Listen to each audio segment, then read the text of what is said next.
रूपनगर में रहने वाली काजल अपने माँ बाप की इकलौती बेटी थी। वो दिखने में भी बहुत खूबसूरत थी। इकलौती होने की वजह से वो अपने माँ बाप की बहुत लाडली थी। ग्रेजुएशन मुकम्मल होने के बाद उसके माँ बाप उसकी शादी का सोचने लगे। हमारी बेटी अब बड़ी हो गई है, हमें अब उसकी शादी करनी होगी, लेकिन मुझे तो ये सोच सोच कर टेंशन हो जाती है कि वो शादी करके कहीं और चली जाएगी। हम उसके बगैर कैसे रहेंगे? इसी बात की फिक्र तो मुझे खाई जा रही है। काजल के पापा का रूपनगर में 2 मंजिला घर था, जिसके ग्राउंड फ्लोर पर वो खुद रहते थे और ऊपर वाला पोर्शन बिल्कुल खाली था। एक दिन संडे वाले दिन किसी अजनबी ने घर की बेल बजाई। रुको माँ, मैं दरवाज़ा खोलती हूँ। काजल ने दरवाज़ा खोला तो वहाँ एक बहुत हैंडसम सा लड़का खड़ा था, जिसका नाम सनी था। जी मुझे पता चला है कि आप अपने घर का ऊपर वाला फ्लोर किराए पर दे रहे हैं। रुकिए, मैं पापा को बुलाती हूँ। हाँ, क्या बात है, बताओ। अंकल, मैं एक्चुअली 2 दिन पहले ही इस शहर में अपने पेरेंट्स के साथ आया हूँ और मेरी नई जॉब लगी है, तो मुझे आपका ऊपर वाला पोर्शन किराए पर मिल सकता है। लेकिन बेटा, मुझे अपना घर किराए पर देने में कोई इंटरेस्ट नहीं है। दे दीजिए ना, देखें बेचारा दिखने में कितना मासूम सा लग रहा है। वैसे भी काजल की शादी हो जाएगी तो हम अकेले रह जाएंगे। चलो, कुछ कोई तो होगा, हमारा मन भी लग जाएगा। आंटी जी, आपने बिल्कुल ठीक कहा। जब आपकी बेटी की शादी हो जाएगी तो मैं आपका बहुत मन लगाऊंगा। मैं आपको बिल्कुल बोर नहीं होने दूंगा।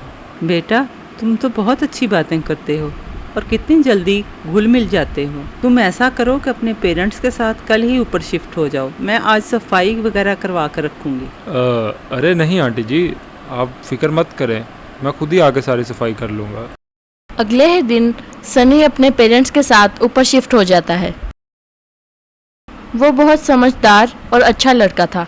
अपनी चुलबुली बातों से सबका दिल लगा कर रखता था। काजल के पेरेंट्स को सनी बहुत अच्छा लगा। अब सनी को उस घर में रहते हुए कुछ दिन गुजर गए। एक शाम काजल की माँ उसके बाप से कहती है, सनी कितना प्यारा लड़का है ना। आजकल के ज़माने में ऐसे लड़के मिलते ही कहाँ हैं। अपने माँ बाप को खाना तक वो अपने हाथों से बना कर देता है। अजी, खाने की क्या बात करते हो? जब उसकी मेड नहीं आती तो वो घर की सफाई वगैरह भी खुद ही कर लेता है। हमारी बेटी को भी काश ऐसा ही कोई लड़का मिल जाए। ऐसा ही क्यों, अपना सनी है ना। लेकिन वो तो हमारा किराएदार है। तो ये तो अच्छी बात हो जाएगी।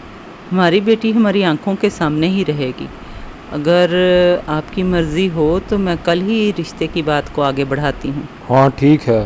फिर एक दिन मौका पाते ही काजल की मम्मी सनी के पेरेंट्स से बात करती है और सबकी रजामंदी से उन दोनों की शादी हो जाती है। अगली सुबह जब सनी उठा तो उसे काजल कहीं नहीं नजर आई। उसने अपनी मम्मी से पूछा, माँ, काजल कहाँ है? अरे बेटा, मैं भी उसको ढूंढ रही हूँ, लेकिन कहीं नज़र नहीं आ रही। आज उसकी रस्म है ना। लेकिन काजल तो बड़े मज़े से अपने पेरेंट्स के पास जाकर चाय बिस्किट खा रही थी। काजल, तुम वहाँ क्या कर रही हो? मैं चाय पी रही हूँ।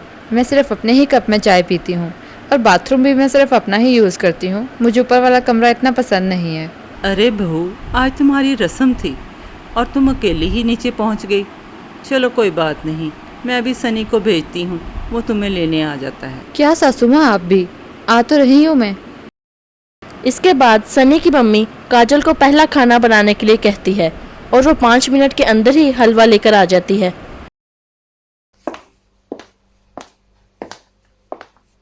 अरे वाह, हमारी बहू तो बहुत तेज़ है। इसको भी 5 मिनट भी नहीं हुए थे गए हुए और हलवा भी बना कर ले आई। नहीं पापा जी, ये मैंने नहीं बनाया, ये तो नीचे मम्मी ने बनाया था तो मैं ऊपर ले आई। अरे बहू, वो तुम्हारा मायका है और ये तुम्हारा ससुराल। अच्छा चलें, छोड़ें इस बात को। आप ये बताएं कि इस महीने का किराया कब देंगे? पापा ने कहा था मैं आपसे पूछ लूँ। अरे बहू, लेकिन अब तो हम रिश्तेदार हैं, तो क्या अब भी तुम्हारे पापा हमसे किराया लेंगे? अरे पापा जी, मेरे पापा हिसाब के बहुत पक्के हैं। अगर आप किराया नहीं देंगे तो वो मुझसे मांग लेंगे, क्योंकि अब मैं इस घर की बहू हूँ। ऐसे ही एक दिन जब काजल और सनी अकेले में बैठकर बात कर रहे होते हैं तो काजल की मम्मी उसे आवाज़ देकर नीचे बुला लेती है। कहाँ जा रही हो? अब ये तुम्हारा ससुराल है। मैंने तुम्हें कहा था ना, नींद मुझे सिर्फ अपने ही कमरे में आती है। अगले दिन जब सनी अपने घर का राशन लेने जा रहा था तो काजल की मम्मी ने भी उसे अपनी लिस्ट पकड़ा दी। अरे दामाद जी, ये मेरा भी राशन लेते आना। जी ठीक है आंटी। ओ मेरा मतलब सासू माँ। ऐसे ही वक्त गुजरता गया और सनी बहुत परेशान रहने लगा क्योंकि काजल हर टाइम नीचे रहती थी, यानी अपने मैके में। अरे सनी बेटा, क्या हुआ? क्यों इतने परेशान दिख रहे हो? माँ आपको पता तो है कि काजल हर वक्त नीचे रहती है। मैं तो इस ऊपर ससुराल और नीचे मायके के मसले से तंग आ गया हूँ। काजल तो हमें कुछ समझती ही नहीं है। लगता है इस मसले का अब कोई हल निकालना ही पड़ेगा। हाँ बेटा, तुम ठीक कह रहे हो। काजल तो अपने ससुराल में टिकती ही नहीं। मैं तो कहती हूँ कहीं और घर ले लेते हैं ताकि इस मसले से जान छूटे। अगले दिन सनी काजल के पेरेंट्स से कहता है, अंकल और आंटी, मेरा मतलब सासू माँ और ससुर जी, आज मैं किराएदार की हैसियत से आया हूँ। मैं इस ऊपर ससुराल और नीचे मायके के मसले से बहुत तंग आ चुका हूँ, इसलिए मैं ये पोर्शन खाली कर रहा हूँ। मैंने अपना घर देख लिया है और हम अब वहाँ शिफ्ट हो जाएंगे। इस तरह उनका मसला हल हो गया और वो अलग घर में शिफ्ट हो गए, जिसकी वजह से वो बहुत खुश रहने लगे। प्यारे बच्चों, अगर आपको हमारी ये कहानी अच्छी लगी तो हमारे चैनल को सब्सक्राइब करें, वीडियो को लाइक करें और अपने फ्रेंड्स के साथ शेयर करें।